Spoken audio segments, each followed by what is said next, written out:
والله يدعو إلى دار السلام ويهدي من يشاء إلى صراط مستقيم.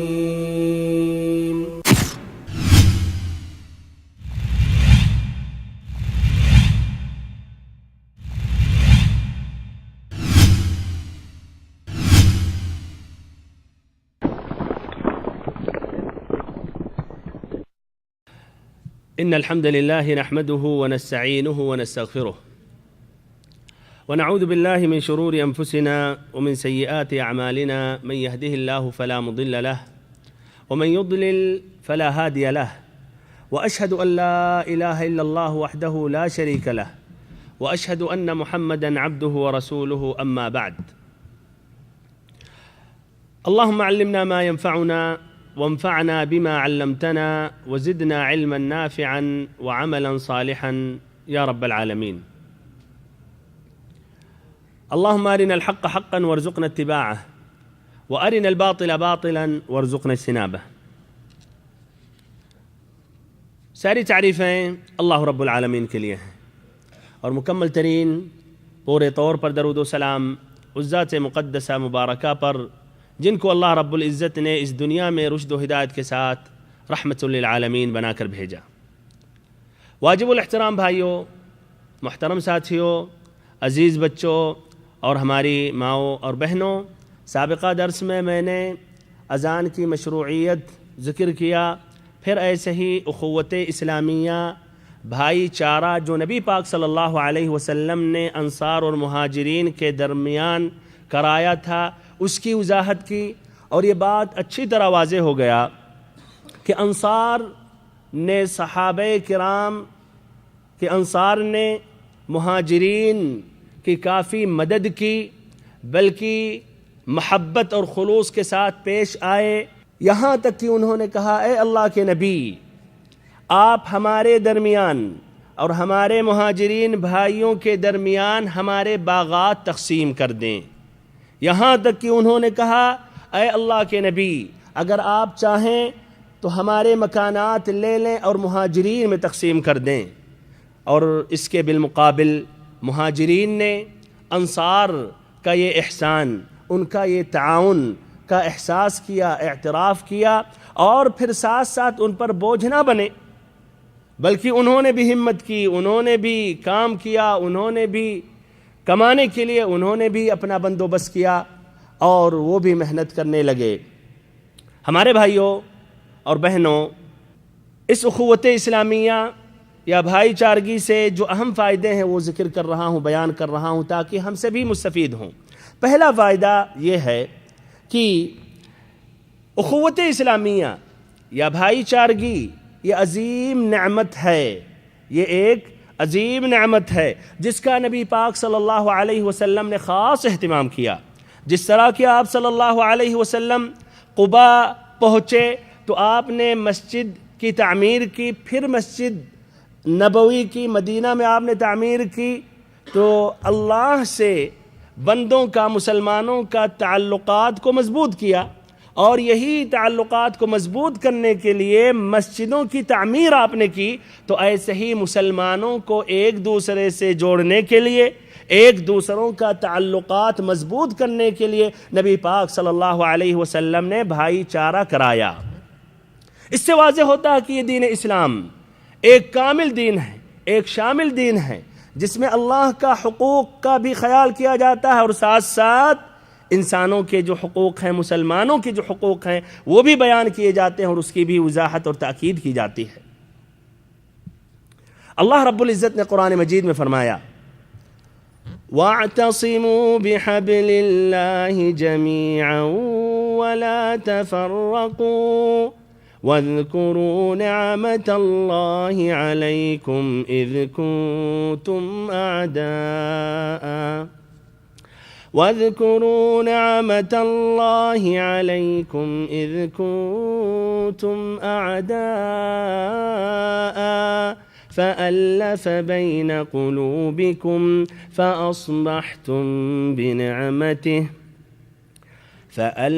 بين قلوبكم فأصبحتم بنعمته إخوانا وكنتم على شفا حفرة من النار فأنقذكم منها. کہ اللہ رب العزت کی رسی کو مضبوطی سے پکڑ لو. ولا تفرقوا، اور آپس میں منتشر مت ہو، آپس میں پھوٹ مت ڈالو.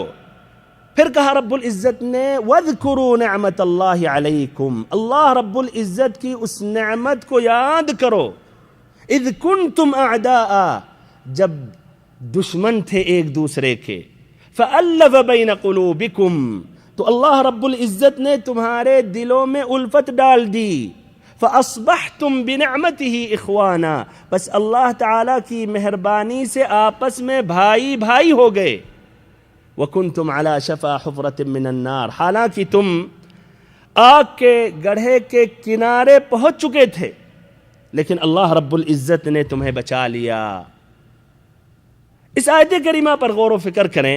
اللہ تعالیٰ نے کہا اللہ تعالیٰ کی اس نعمت کو ذکر کرو جب تم دشمن تھے، پھر اللہ تعالیٰ کی مہربانی سے آپس میں بھائی بھائی ہو گئے. اللہ تعالیٰ کی مہربانی سے آپس میں بھائی بھائی ہو گئے. پھر کہا اللہ تعالیٰ نے کہ تم آگ کے گڑھے کے کنارے پہنچ چکے تھے. اس سے واضح ہوتا ہے کہ اخوت اسلامیہ یا بھائی چارگی ایک اہم سبب ہے جہنم سے بچنے کے لیے.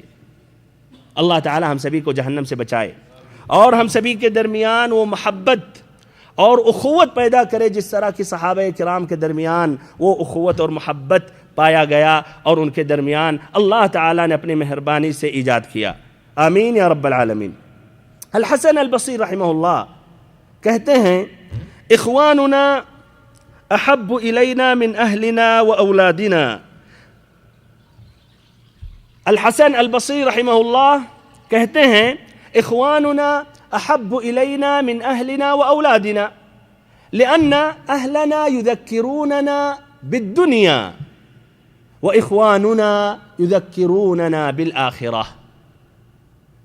کہ ہمارے اسلامی جو بھائی ہیں، ہمارے جو دینی بھائی ہیں، یہ ہمارے اہل و عیال سے بہتر اور افضل ہیں، اس لیے کہ ہمارے اہل و عیال، ہمارے بچے، ہماری بیویاں وہ دنیا یاد دلاتی ہیں، ان کی بات دنیا کی متعلق ہوتی ہے، لیکن ہمارے جو اسلامی بھائی ہیں وہ آخرت یاد دلاتے ہیں، وہ آخرت یاد دلاتے ہیں، اللہ کو یاد دلاتے ہیں، جنت کو یاد دلاتے ہیں، جہنم سے ڈراتے ہیں. دوسرا فائدہ یہ ہے، اور یہ پہلے بھی گزر چکا ہے، انصار کی فضیلت. اور یہ انصار جن کو اللہ رب العزت نے نبی پاک صلی اللہ علیہ وسلم کے دین کو بلند کرنے کے لیے اللہ نے منتخب کیا، ان کا بہت ہی اونچا مقام اور درجہ ہے اس اسلام میں یا اس دین میں. اللہ کے نبی نے جب ان کو حکم دیا کہ مہاجرین کے درمیان ہمدردی اور ایسے غمخواری اختیار کریں، نبی پاک صلی اللہ علیہ وسلم نے جب ان کو ترغیب دلائی کہ، اور نبی صلی اللہ علیہ وسلم نے جب بھائی چارہ کا اہتمام کیا اور انصار اور مہاجرین کے درمیان بھائی چارہ کرایا، تو انہوں نے فوراً لبیک کہا اور فوراً نبی پاک صلی اللہ علیہ وسلم کے حکم پر انہوں نے عمل کیا. اور آپ صلی اللہ علیہ وسلم بھائی چارہ کے ذریعے ہمدردی اور غمخواری پیدا کرنا چاہ رہے تھے، تو انہوں نے صرف اتنا نہیں کیا بلکہ انہوں نے نبی صلی اللہ علیہ وسلم سے کہا کہ اللہ کے نبی، آپ ہمارے درمیان اور ہمارے مہاجرین بھائیوں کے درمیان باغات تقسیم کر لیں، باغات تقسیم کر دیں، مکانات دینے کے لیے تیار ہو گئے. بلکہ انہوں نے اپنی نفس پر بھی ان مہاجرین کو انہوں نے ترجیح دی. ہمارے بھائی اور محترم ساتھیوں، ہم تمام مسلمانوں پر فرض ہے کہ ہم انصار سے محبت کریں، اور ان سے محبت کرنا ایمان کی علامت ہے، اور ان سے بغض و نفرت رکھنا نفاق کی علامت و نشانی ہے، جس طرح کی صحیح امام مسلم کی روایت ہے، آیت الایمان حب الانصار و آیت النفاق بغض الانصار۔ تیسرا فائدہ یہ ہے کہ ایک مسلمان کو جب اللہ رب العزت مال و دولت عطا کرتا ہے تو اللہ کے راستے میں خرچ کرتا ہے، اور ایسے ہی اپنے مسلمان بھائیوں کو بھولتا نہیں ہے، غریبوں کا خیال کرتا ہے، مسکینوں کا مدد کرتا ہے، اللہ کے راستے میں زیادہ سے زیادہ خرچ کرتا ہے اللہ رب العزت کا کلمہ بلند کرنے کے لیے۔ اور پھر جب ان نعمتوں سے مال و دولت سے محروم ہوتا ہے تو ہمارے بھائی اور محترم ساتھیوں اور بہنوں تو عفت اور پاک دامنی اختیار کرتا ہے، دوسروں کے سامنے ہاتھ نہیں پھیلاتا ہے، دوسروں پر بوجھ نہیں بنتا ہے۔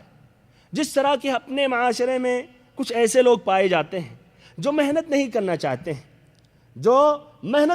چاہتے ہیں، چاہتے ہیں فری میں ان کا پیٹ بھر جائے، فری ہی میں بغیر محنت کیے ہوئے لوگ پیسہ ان کو دے دیں، اسی لیے مسجدوں کے قریب وہ پائیں گے آپ ان کو، اور مسجدوں کے بعد نمازوں کے بعد مسجد کے سامنے کھڑے ہوئے پائیں گے، ہاتھ پھیلاتے ہوئے پائیں گے، کوئی شرم و حیا باقی اب نہیں رہی۔ اگر لوگوں نے دے دیا تو الحمدللہ کہتے ہیں، اور اگر کوئی نہ دے تو ان کے لیے کوئی مشکل یا شرم کی بات نہیں ہے۔ ہمارے بھائیوں، ہمیں ایسی خصلت سے بچنی چاہیے۔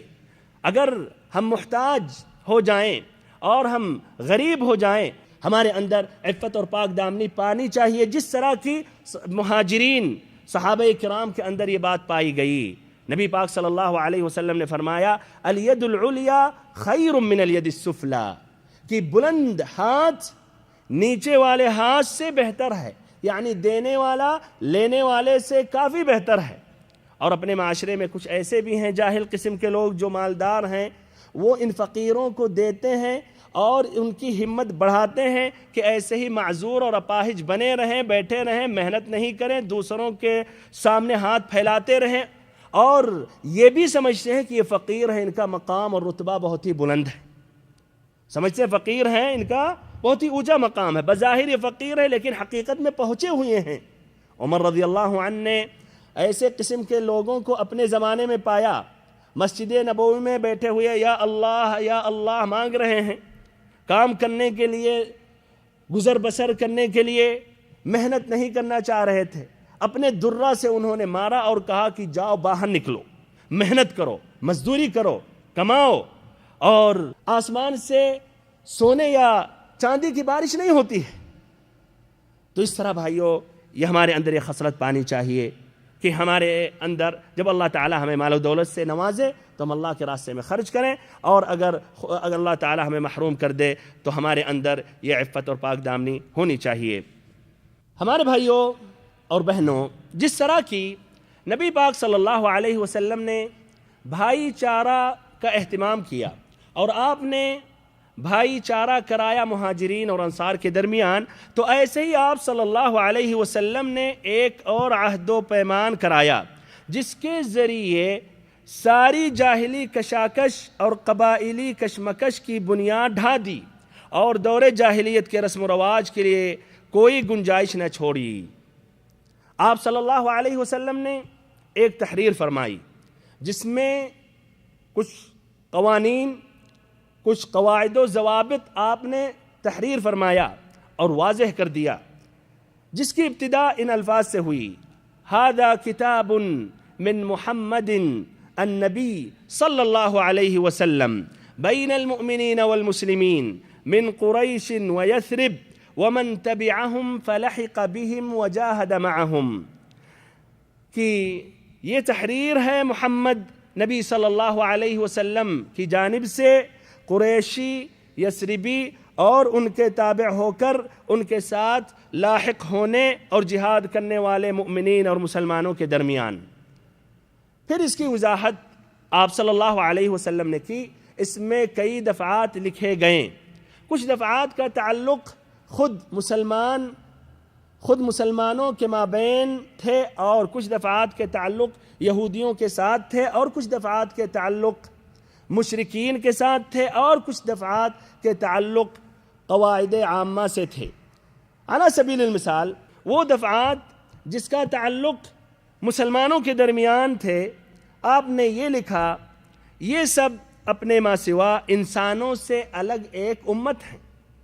نمبر 2، کوئی مومن کسی مومن کو کافر کے بدلے قتل کرے گا اور نہ ہی کسی مومن کے خلاف کسی کافر کی مدد کرے گا۔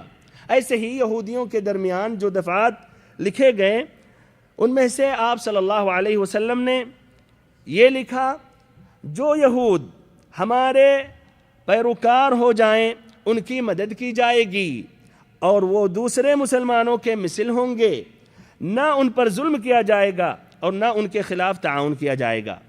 ایسے ہی جو مشرکین کے متعلق تھا اس میں سے ایک دفعہ یہ تھا، کوئی مشرک قریش کی کسی جان یا مال کو پناہ نہیں دے سکتا، کوئی مشرک قریش کی کسی جان یا مال کو پناہ نہیں دے سکتا اور نہ کسی مومن کے آگے اس کی حفاظت کے لیے رکاوٹ بن سکتا ہے۔ اس کے لیے آپ سیرت ابن ہشام کی طرف رجوع کر سکتے، اور ایسے ہی شیخ صفی الرحمن بارک پوری رحمہ اللہ نے اپنی کتاب الرحیق المختوم میں بھی ذکر کیا ترجمہ کے ساتھ۔ پھر اس کے بعد اسی درمیان یعنی سن 1 ہجری میں اللہ رب العزت نے فرض نمازوں میں 2 رکعتوں کا اضافہ کیا۔ فرض نمازوں میں 2 رکعتوں کا اضافہ ہوا۔ اس کا معنی مطلب کیا کہ 2 رکعتوں کا اضافہ ہوا؟ اس کا معنی مطلب عائشہ رضی اللہ عنہ کی حدیث سے واضح ہوتا ہے، جس کی روایت امام مسلم نے کی ہے، ایسے ہی امام احمد بن حنبل نے اور ان کے علاوہ اور محدثین نے، جس کا خلاصہ یہ ہے کہ معراج کی رات میں اللہ رب العزت نے 5 وقت کی نمازیں فرض کی۔ شروع میں 50 وقت کی نمازیں تھیں، پھر ایسے ہی تخفیف کرتے کرتے 5 وقت کی نمازیں باقی رہیں۔ تو یہ 5 وقت کی جو نمازیں فرض ہوئیں وہ 2 رکعتوں پر مشتمل تھیں، یعنی فجر کی 2 رکعت، ظہر کی 2 رکعت، عشاء کی، عصر کی 2 رکعت، مغرب کی صرف 3 رکعت۔ اس لیے کہ مغرب کی جو نماز ہے وہ دن کا وتر ہے۔ مغرب کی جو نماز ہے اس سے ہم دن کی نمازوں کو ختم کرتے ہیں وتر سے، جس طرح کی رات میں جو نمازیں ہیں آخری میں ہم وتر کی نماز پڑھتے ہیں، ایسے ہی عشاء کی 2 رکعت نماز۔ تو ایسے ہی آپ صلی اللہ علیہ وسلم پڑھتے رہے، مدینہ میں بھی ہجرت کرنے کے بعد پڑھتے رہے، پھر 2 رکعتوں کا اضافہ ہوا۔ حالت اقامت میں 2 رکعتوں کا اضافہ ہوا، یعنی ظہر 4 رکعت ہو گئی، عصر 4 رکعت ہو گئی، عشاء 4 رکعت ہو گئی، لیکن مغرب اپنی جگہ 3 ہی رکعت پر باقی رہی۔ اس لیے اس سے دن کی نمازوں کو ختم کیا جاتا ہے وتر سے، یعنی یہ وتر النہار ہے، دن کا یہ وتر ہے، یا دن کی یہ نماز وتر ہے۔ اور جو فجر کی نماز ہے وہ بھی 2 رکعت پر باقی رہی، اس لیے کہ اس میں لمبی قرأت کی جاتی ہے، اس میں لمبی قرأت امام کرتے ہیں۔ تو یہ حالت اقامت میں اس طرح اس میں یہ تبدیلی لائی گئی اور یہ نماز کی رکعتوں میں اضافہ کیا گیا، لیکن حالت سفر میں وہی باقی رہا، بمعنی فجر اپنی جگہ 2 رکعت، مغرب اپنی جگہ 3 رکعت، اور ظہر، عصر، عشاء 4 رکعتوں کے بجائے 2 رکعتیں۔ پھر اس کے کچھ مہینوں کے بعد نماز کے متعلق ایک نیا حکم نازل ہوا، جو 16 یا 17 مہینے کے بعد، یعنی مدینہ پہنچنے کے 16 یا 17 مہینے کے بعد نماز کے متعلق اللہ تعالیٰ نے ایک نیا حکم نازل کیا، جو بہت سے لوگوں کے لیے فتنہ ثابت ہوا، جو کچھ لوگوں نے کافی شور مچایا، یہودیوں نے مختلف باتیں کہیں، ایسے ہی منافقین نے یا وہ لوگ جن کے دلوں میں بیماری تھی، ایسے ہی مشرکین بھی خوش ہوئے۔ اس کی وضاحت کے لیے یہ بات ذکر کر رہا ہوں، اور یہ کون سا حکم تھا؟ کون سا حکم تھا؟ تحویل قبلہ۔ تحویل قبلہ۔ آپ صلی اللہ علیہ وسلم مکہ میں جب تھے تو آپ بیت المقدس کی طرف متجہ ہو کر نماز پڑھتے تھے، لیکن اپنے سامنے کعبہ کو رکھتے تھے، یعنی کعبہ کی طرف متوجہ ہو کر پھر ایسے ہی بیت المقدس کی طرف متوجہ ہوتے تھے۔ لیکن جب مدینہ تشریف لائے تو بیت المقدس تو شمال میں واقع ہے اور مکہ جنوب میں. تو اس طرح آپ صلی اللہ علیہ وسلم بیت المقدس کی طرف متجہ ہو کر بیت المقدس کی طرف رخ کر کے نمازیں پڑھتے تھے. لیکن آپ صلی اللہ علیہ وسلم بار بار آسمان کی طرف اپنا چہرہ اٹھا کر دیکھا کرتے تھے، گویا آپ وحی کا انتظار کرتے تھے کہ اللہ رب العزت یہ قبلے کو بدل دے، بیت المقدس کے بجائے کعبہ کی طرف، مکہ کی طرف متوجہ ہو کر نماز پڑھیں. آپ صلی اللہ علیہ وسلم کی چاہت تھی، آپ صلی اللہ علیہ وسلم یہی پسند کرتے تھے، اور ساتھ ساتھ یہودیوں کی مخالفت کرنا چاہتے تھے اور ان کو ذلیل اور رسوا کرنا چاہتے تھے، اور ان کی مشابہت اس میں نہیں کرنا چاہتے تھے. بہرحال اللہ رب العزت نے نبی پاک صلی اللہ علیہ وسلم کی تمنا کو پوری کی، اور اللہ رب العزت نے نبی پاک صلی اللہ علیہ وسلم کی یہ جو خواہش تھی اللہ نے مکمل کیا. قرآن مجید کی آیت کریمہ نازل ہوئی. فرمایا رب العزت نے قد نرى تقلب وجهك في السماء فلنولينك قبلة ترضاها فول وجهك شطر المسجد الحرام وحيث ما كنتم فولوا وجوهكم شطره.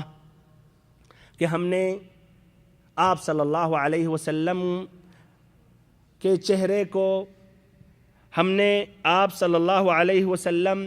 چہرے کو بار بار آسمان کی طرف اٹھاتے ہوئے دیکھا. ہم آپ صلی اللہ علیہ وسلم کو ایسے قبلے کی طرف پھیریں گے جو آپ صلی اللہ علیہ وسلم پسند کرتے ہیں. فَوَلِّ وَجْهَكَ شَطْرَ الْمَسْجِدِ الْحَرَامِ. تو اے اللہ کے نبی آپ اپنا چہرہ مسجد حرام کی طرف پھیر لیں. وَحَيْثُمَا كُنْتُمْ فَوَلُّوا وُجُوهَكُمْ شَطْرَهُ. اور تم کہیں بھی ہو تو اپنا چہرہ مسجد حرام کی طرف پھیر لو، یعنی نماز کی حالت میں. تو اس طرح نبی پاک صلی اللہ علیہ وسلم کی تمنا پورا ہوئی، اور یہ قبلہ کو بیت المقدس کے بجائے اس کو پھیر دیا گیا مسجد حرام کعبہ کی طرف. صحیح امام بخاری کی روایت ہے کہ نبی پاک صلی اللہ علیہ وسلم ہجرت کے بعد 16 یا 17 مہینہ تک بیت المقدس کی طرف نماز پڑھتے رہے، لیکن آپ چاہتے تھے کہ یہ قبلہ بدل دیا جائے. تو ایسے ہی آپ نماز عصر میں تھے کہ جبریل امین نازل ہوئے اور قبلہ کو بدل دیا گیا. تو عصر ہی کی نماز میں آپ نے اپنا چہرہ کعبہ کی طرف پھیر لیا. ابن حجر رحمہ اللہ کہتے ہیں کہ پہلی نماز جس نماز میں نبی پاک صلی اللہ علیہ وسلم کعبہ کی طرف متوجہ ہوئے وہ ظہر کی نماز تھی، اور وہ مسجد نبوی میں نہیں بلکہ بنی سلمہ میں یا بنی سلمہ میں آپ صلی اللہ علیہ وسلم ام بشر ابن البراء ابن معرور کی زیارت کے لیے بنی سلمہ میں نکلے. وہاں جب پہنچے تو ظہر کا وقت آ گیا، تو آپ نے ظہر کی نماز پڑھائی. دوسری رکعت میں تھے کہ جبریل امین آ گئے اور انہوں نے حکم دیا کہ آپ صلی اللہ علیہ وسلم اپنا چہرہ اب کعبہ کی طرف کر لے، آپ اپنا رخ کعبہ کی طرف کر لے. نماز ہی کے دوران آپ صلی اللہ علیہ وسلم کعبہ کی طرف متوجہ ہو گئے، اور اس طرح ظاہری ہے کہ آپ آگے تھے تو وہاں سے آپ ادھر پیچھے آئے اور چہرہ آپ نے مکہ کی طرف کیا، اور جہاں عورتیں تھیں وہاں مرد آ گئے اور جہاں مرد تھے وہاں عورتیں آ گئیں. اس طرح آپ صلی اللہ علیہ وسلم نے پہلی نماز جو کعبہ کی طرف پڑھی وہ ظہر کی نماز تھی. پھر اس کے بعد آپ نے مسجد نبوی میں عصر کی نماز پڑھائی. عصر کی نماز میں ایک صحابی رسول شامل تھے، انہوں نے کعبہ کی طرف نماز پڑھی. پھر یہاں سے نکلے اور کچھ صحابہ کرام سے گزرے جو اپنی مسجد میں نماز پڑھ رہے تھے بیت المقدس کی طرف، رکوع کی حالت میں تھے. تو انہوں نے کہا کہ اللہ تعالیٰ کو گواہ بنا کر میں یہ کہہ رہا ہوں کہ میں نے ابھی نبی پاک صلی اللہ علیہ وسلم کے پیچھے نماز پڑھی اور آپ مکہ کی طرف متوجہ ہو کر نماز آپ نے پڑھی. رکوع کی حالت میں بھائیو وہ پھر گئے ادھر سے اور کعبہ کی طرف متوجہ ہو گئے۔ سبحان اللہ، دیکھیے صحابہ کرام کتنی تیزی سے نبی پاک صلی اللہ علیہ وسلم کے احکام پر عمل کرتے ہیں، نبی پاک صلی اللہ علیہ وسلم کی اتباع اور اطاعت کرتے ہیں۔ انہوں نے اتنا بھی نہیں کہا کہ چلو یہ نماز پوری کر لیتے ہیں، بلکہ اتنا بھی انہوں نے گوارا نہیں کیا اچھا رکوع سے تو اٹھ جاتے ہیں، رکوع ہی میں بھائیو انہوں نے اپنا چہرہ یا اپنا رخ انہوں نے بدل لیا۔ بہرحال اب ادھر ایک بات اٹھی کہ ان صحابہ کرام کا کیا حال ہوگا۔ یہاں ایک بات آئی کہ ان صحابہ کرام کا حال کیا ہوگا جو اب تک بیت المقدس کی طرف نماز پڑھتے تھے اور ان کا انتقال بھی ہو گیا، اور کہا جاتا ہے کہ ان کی تعداد 10 تھی، یعنی 10 صحابہ کرام کی موت یہ کعبہ کی طرف متوجہ ہونے سے پہلے ان کی موت واقع ہوئی۔ تو ان کے بارے میں تشویش ہوئی کہ ان کا کیا حال ہوگا۔ انہوں نے تو بیت المقدس کی طرف نماز پڑھی اور کعبہ کی طرف انہوں نے نماز تو نہیں پڑھی، جبکہ قبلہ بدل گیا۔ ان کے متعلق اللہ رب العزت نے قرآن مجید کی آیت کریمہ نازل کی، وَمَا كَانَ اللَّهُ لِيُضِيعَ إِيمَانَكُمْ إِنَّ اللَّهَ بِالنَّاسِ لَرَؤُوفٌ رَحِيمٌ، کہ اللہ رب العزت تمہارا ایمان ضائع نہیں کرے گا۔ ایمان سے ادھر مراد کیا ہے؟ نماز، یعنی وہ نمازیں جنہوں نے ادا کی بیت المقدس کی طرف، اللہ تعالیٰ ضائع کرنے والا نہیں ہے، اس کو اللہ نے قبول کیا، اس لیے اس وقت وہی قبلہ تھا اور اس کے بعد اللہ تعالیٰ نے بدلا، تو بدلنے سے پہلے جنہوں نے نماز پڑھی ان کی نماز مقبول ہے۔ ان اللہ بالناس لرؤوف الرحیم، اللہ شفقت اور مہربانی کرنے والا ہے۔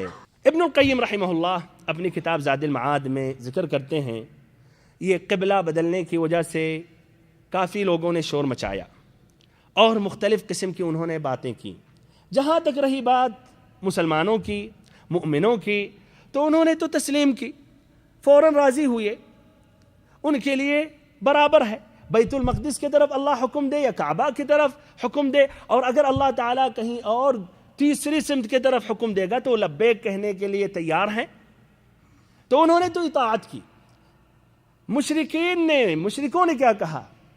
مشرکین نے کہا کہ یہ نبی صلی اللہ علیہ وسلم آہستہ آہستہ ہماری طرف مائل ہو رہے ہیں اور ہمارے دین میں عن قریب داخل ہو جائیں گے، اس لیے کہ ہمارا جو قبلہ ہے وہ کعبہ جو ہے اس کے طرف آپ متوجہ ہو کر نماز پڑھ رہے ہیں، اور اس کا معنی مطلب یہ ہے کہ ہم حق پر ہیں۔ مشرکین اپنے آپ کو سمجھتے تھے کہ ہم ابراہیم علیہ السلام کے دین پر ہیں، تو اس طرح وہ خوش ہوئے۔ یہودیوں نے کیا کہا؟ یہودیوں نے کہا کہ دیکھو محمد صلی اللہ علیہ وسلم نے انبیاء کرام کا قبلہ چھوڑ دیا، جہاں انبیاء کرام متوجہ ہو کر نمازیں پڑھتے تھے وہ قبلہ کو چھوڑ کر ایک نیا قبلہ اپنے لیے انہوں نے تجویز کی۔ پھر یہ بھی انہوں نے کہا کہ اگر یہ اللہ کے رسول ہوتے تو انبیاء کرام کا جو قبلہ تھا اسی قبلے پر برقرار رہتے۔ منافقین نے یا جن کے دلوں میں بغض، نفرت اور کینہ تھا نبی صلی اللہ علیہ وسلم کے لیے، انہوں نے کیا کہا؟ انہوں نے کہا یہ تو عجیب بات ہے، یہ تو عجیب و غریب بات ہے نبی صلی اللہ علیہ وسلم کی۔ اگر بیت المقدس کی طرف متوجہ ہو کر جب نماز پڑھ رہے تھے وہ قبلہ اگر حق ہے، وہ قبلہ اگر حق ہے، آپ ایک باطل قبلہ کی طرف منتقل ہو رہے ہیں، اور اگر جس طرف آپ منتقل ہوئے یعنی کعبہ کی طرف وہ حق ہے، تو اس کا معنی مطلب 16-17 مہینہ آپ باطل قبلہ کی طرف متوجہ ہو کر نماز پڑھ رہے تھے۔ ایسے ہی سفہاء نے، نادانوں نے بھی، کم عقل کے لوگوں نے بھی مختلف قسم کی باتیں کی۔ اللہ تعالیٰ نے ان کے بارے میں بھی ذکر کیا، فرمایا سَيَقُولُ السُّفَهَاءُ مِنَ النَّاسِ مَا وَلَّاهُمْ عَنْ قِبْلَتِهِمُ الَّتِي كَانُوا عَلَيْهَا قُلْ لِلَّهِ الْمَشْرِقُ وَالْمَغْرِبُ يَهْدِي مَنْ يَشَاءُ إِلَى صِرَاطٍ مُسْتَقِيمٍ۔ عن قریب یہ نادان لوگ یہ کہیں گے، اور سبحان اللہ اس میں بھی قرآن مجید کا ایک معجزہ ہے، اس لیے اللہ تعالیٰ نے قبلہ کو بدلنے سے پہلے ذکر کیا، سیقول، عن قریب کہیں گے۔ یہ نادان یہ کہیں گے کہ کس چیز نے ان کو سابقہ قبلے سے ہٹا دیا، کیا وجہ ہے، کیا بات ہے، آخر میں کیا ضرورت تھی کہ سابقہ قبلہ پر جو تھے، سابقہ قبلہ کی طرح متوجہ ہو کر نمازیں پڑھتے تھے، اب اس کو بدل دیا گیا؟ تو آپ کہیے قل للہ المشرق والمغرب، کہ مشرق اور مغرب کا مالک اللہ تعالی ہے، یہدی من یشاء الی صراط مستقیم، اللہ تعالی جس کو چاہے سیدھی راہ دکھائے۔ ہمارے بھائیوں اور محترم ساتھیوں، اب اس میں جو اہم فائدے ہیں وہ میں ذکر کر رہا ہوں۔ پہلا فائدہ یہ ہے کہ نبی پاک صلی اللہ علیہ وسلم یہودیوں کی مخالفت کرنا چاہتے تھے، بلکہ یہودیوں سے عبادات میں بھی مختلف ہونا چاہتے تھے اور ان کی مشابہت اختیار نہیں کرنا چاہتے تھے۔ آپ صلی اللہ علیہ وسلم نے مزید تأکید کی اس بات کی، اور ہم تمام مسلمانوں کو یہودیوں سے، عیسائیوں سے، بلکہ تمام کافروں سے مشابہت کرنے سے روکا اور منع کیا۔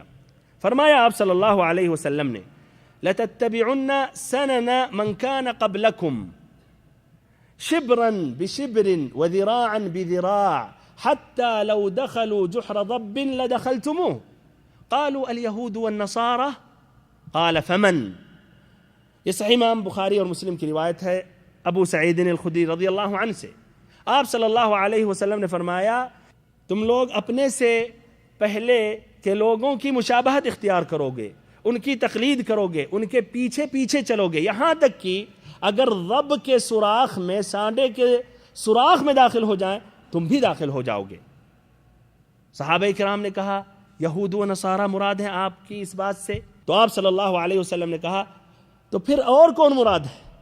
یعنی یہودی اور عیسائیوں کی تقلید کرو گے، ان کی مشابہت اختیار کرو گے۔ اور آج ہم یہ باتیں پا رہے ہیں اپنے معاشرے میں، مرد ان کے مردوں کی تقلید کر رہے ہیں، ان کی مشابہت اختیار کر رہے ہیں، اور ہماری عورتیں ان کی عورتوں کی مشابہت اختیار کر رہی ہیں۔ فَإِلَى اللَّهِ الْمُشْتَكَى۔ ایسے آپ صلی اللہ علیہ وسلم نے ڈرایا اور ہم سبھی کو کافروں کی مشابہت سے منع کیا۔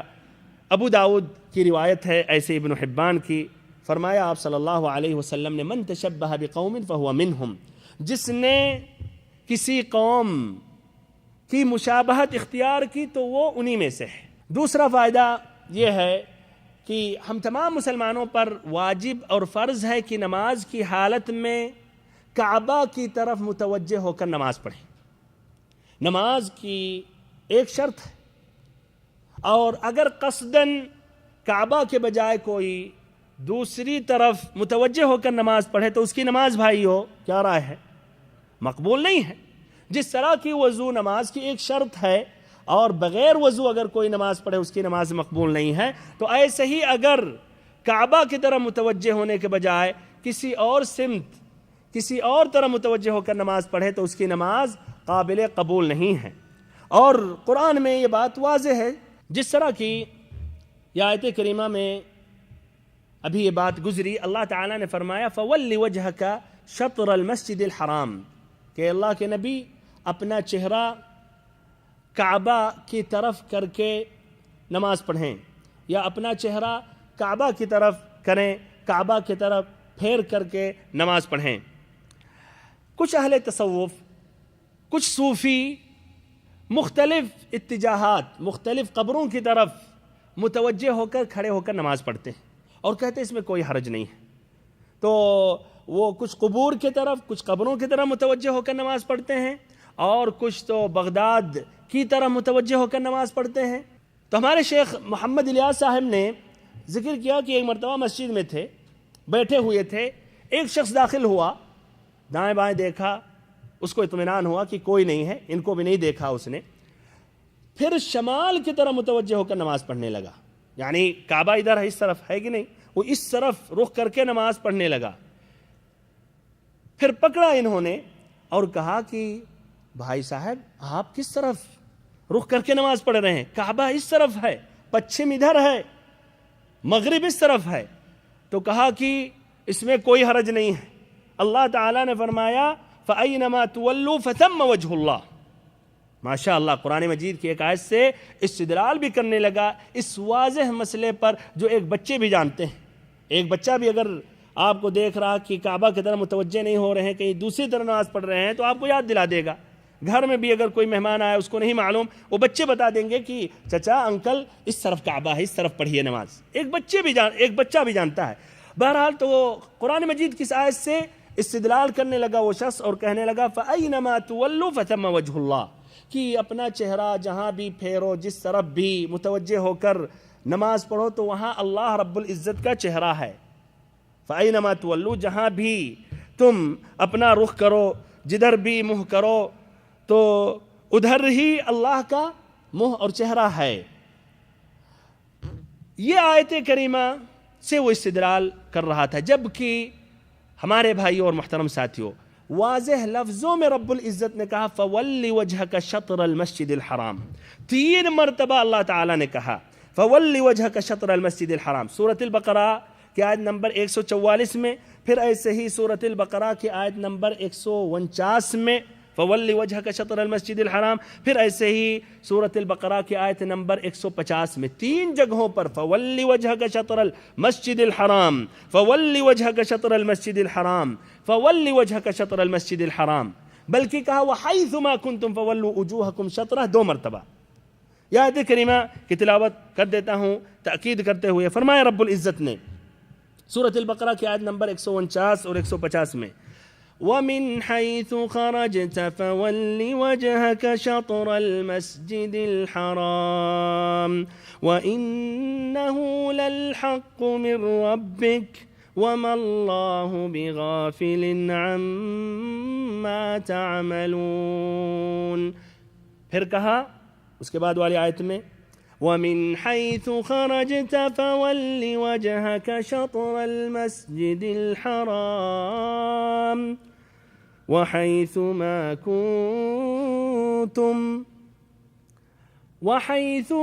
كُنْتُمْ فَوَلُّوا وُجُوهَكُمْ شَطْرَهُ، آپ جہاں سے نکلیں اپنا منہ مسجد حرام کی طرف کر لیا کریں، جہاں سے بھی نکلیں، جہاں بھی ہوں، یہی حق ہے اللہ رب العزت کی طرف سے۔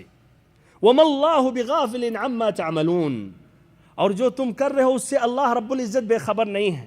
اللہ اکبر، شاید واللہ اعلم جس طرح کی آیت میں رد ہے ان لوگوں پر جو اس طرح مختلف سمتوں کی طرف متوجہ ہو کر نماز پڑھتے ہیں، ان صوفیوں پر رد ہے اس آیت کریمہ میں۔ اللہ تعالیٰ کو علم تھا کہ کچھ ایسے صوفی آئیں گے جو بغداد کی طرف رخ کے نماز پڑھیں گے یا اجمیر کی طرف رخ کر کے نماز پڑھیں گے۔ اللہ نے کہا وَمَا رَبُّكَ، اللہ رب العزت نے فرمایا وَمَا اللَّهُ بِغَافِلٍ عَمَّا تَعْمَلُونَ، جو تم کر رہے ہو اس سے اللہ رب العزت بے خبر نہیں ہے۔ پھر کہا وَمِنْ حَيْثُ خَرَجْتَ فَوَلِّ وَجْهَكَ شَطْرَ الْمَسْجِدِ الْحَرَامِ، آپ جہاں سے نکلیں اپنا منہ یعنی نماز کے لیے مسجد حرام کی طرف کر لیا کریں، اور تم لوگ جہاں بھی ہو تو اپنا چہرہ مسجد حرام کی طرف کر لیا کرو۔ اور اس آیت کریمہ سے بھائیو مراد یہ ہے فَأَيْنَمَا تُوَلُّوا فَثَمَّ وَجْهُ اللَّهِ، جہاں بھی اپنا چہرہ کرو تو وہاں اللہ رب العزت کا چہرہ ہے۔ اس سے مراد یہ ہے نمبر 1 کہ اگر آپ سفر میں ہیں اور نفلی نمازیں پڑھنا چاہتے ہیں تو آپ تکبیر تحریمہ کے لیے کعبہ کا رخ کریں، پھر اس کے بعد سواری پر سوار ہو جائیں، سواری جس طرف بھی جائے، چاہے آپ گاڑی میں ہوں یا جہاز میں، آپ پڑھیں، اس میں کوئی حرج نہیں ہے، جس طرح کہ ابن حجر رحمہ اللہ نے کہا، اور یہ حدیثوں میں بھی یہ بات پائی جاتی ہے۔ دوسرا معنی مطلب اس کا یہ ہے کہ اگر ایک آدمی صحرا میں ہے، مثلا ایسی جگہ پر ہے جہاں لوگ نہیں ہیں، نماز کا وقت آ گیا اور اس کو کعبہ یا قبلہ کا پتہ نہیں ہے، تو وہ اجتہاد یعنی کوشش کرے گا، ذرا دماغ لگائے گا کہ غالباً کس طرف یہ قبلہ ہے، پھر اس طرف نماز وہ پڑھے گا، اور پھر بعد میں اگر پتہ چلا کہ نہیں وہ تو کعبہ کی طرف اس نے نماز نہیں پڑھی تو کوئی حرج نہیں، اس کی نماز مقبول ہے۔ ایسے ہی تیسرا معنی مطلب جس طرح کی یہ شان نزول سے واضح ہوتا ہے، اس سے مراد یہ ہے کہ جن لوگوں نے بیت المقدس کی طرف نمازیں پڑھی اور پھر اس کے بعد ان کا انتقال ہو گیا، کعبہ کی طرف انہوں نے نمازیں نہیں پڑھی، اللہ تعالیٰ نے ان کی نمازوں کو قبول کیا۔ اس لیے اگرچہ وہ بیت المقدس کی طرف رخ کر کے انہوں نے نماز پڑھی، اللہ تعالیٰ وہ بھی اس کا مالک ہے اور انہوں نے اللہ ہی کے لیے نماز پڑھی، اور اس طرح ان کی نماز مقبول ہے۔ تیسرا فائدہ یہ ہے کہ صحابہ کرام کی ایک جو اہم صفت تھی جس کی وجہ سے ان کو اونچا مقام اور بلند درجہ ملا وہ یہ تھا کہ نبی پاک صلی اللہ علیہ وسلم کے حکم پر لبیک کہتے تھے۔ ہمارے بھائیوں اور بہنوں غور کریں، رکوع کی حالت میں یہ تھے، کچھ صحابہ کرام پہنچے اور کہنے لگے کہ قبلہ بدل گیا۔ رکوعی کی حالت میں انہوں نے اپنے آپ کو کعبہ کی طرف اپنا رخ کر لیا، رکوعی کی حالت میں وہ بھی پھر گئے اور اس طرح کعبہ کی طرف انہوں نے اپنا رخ کر لیا۔ یہی مومن کی ایک صفت ہونی چاہیے کہ جہاں اللہ کا حکم آ جائے، نبی پاک صلی اللہ علیہ وسلم کا حکم آ جائے، فوراً اس پر عمل کرنا شروع کر دے، نہ کہ حجت کرے۔ صحابہ کرام حجت نہیں کرتے تھے، اپنی عقل نہیں دوڑاتے تھے یا ایسے بہانے نہیں ڈھونڈتے تھے۔ انہوں نے یہ نہیں کہا اچھا یہ نماز پوری کر لیتے ہیں، ذرا تحقیق کر لیتے ہیں، بعد میں جا کے نبی صلی اللہ علیہ وسلم سے سوال کرتے ہیں، نہیں۔ تو ایسے ہی ہمیں بھی بھائیوں چاہیے کہ ہم اللہ تعالیٰ کے حکم پر اور نبی صلی اللہ علیہ وسلم کے حکم پر لبیک کہیں۔ ابن کثیر رحمہ اللہ فرماتے ہیں فَحَيْثُمَا وَجَّهَنَا سُبْحَانَهُ تَوَجَّهْنَا فالطاعة في امتثال أمره ولو وجهنا في كل يوم مرات إلى جهات متعددة فنحن عبيده وفي تصرفه وخدامه حينما وجهنا توجهنا، کہ ہم اللہ تعالیٰ کے بندے ہیں، ہم اللہ کے غلام ہیں، اللہ تعالیٰ جس طرف حکم دے گا کہ اس طرف رخ کر کے نماز پڑھو تو ہم اسی طرف ہو جائیں گے، اور اگر اللہ تعالیٰ ہر دن مختلف جہاد مختلف سمتوں کی طرف کہے کہ ایک مرتبہ شمال کی طرف متوجہ ہو کر نماز پڑھو، ایک طرف مشرق کی طرف رخ کر کے نماز پڑھو، ایک مرتبہ مغرب کی طرف، تو ہمیں لبیک کہنا چاہیے۔ ہم اللہ کے بندے ہیں، ہم اللہ کے غلام ہیں، ہمیں اعتراض نہیں کرنا چاہیے۔ چوتھا اور آخری فائدہ، جو قبلہ کو بدلا گیا اس میں عظیم فتنہ تھا لوگوں کے لیے، اور مختلف قسم کی باتیں لوگوں نے کی، یہاں تک کہ دشمنان اسلام نے مختلف شبہات پیش کیے، لیکن ایک مسلمان اللہ کے حکم پر عمل کرتا ہے اور نبی صلی اللہ علیہ وسلم کی اتباع کرتا ہے، اور کافروں کے جو شبہات ہوتے ہیں، جو رکاوٹیں قائم کرتے ہیں روکنے کے لیے دین سے، قرآن سے، حدیث سے، اس پر توجہ نہیں دیتا ہے اور صحیح علم حاصل کرتا ہے اور صحیح علم کے ذریعے ان شبہات کا رد کرتا ہے۔ اللہ تعالیٰ سے ہم آخری میں دعا کرتے ہیں کہ اللہ تعالیٰ ہم سبھی کو علم نافع عطا کرے، ہم سبھی کو نبی پاک صلی اللہ علیہ وسلم کی سنتوں پر عمل کرنے کی توفیق دے، اور ہم سبھی کو نبی پاک صلی اللہ علیہ وسلم کے سیدھے اور واضح راستے پر چلائے۔ وصلی اللہ وسلم وبارک وانعم علی عبدک ورسولک محمد۔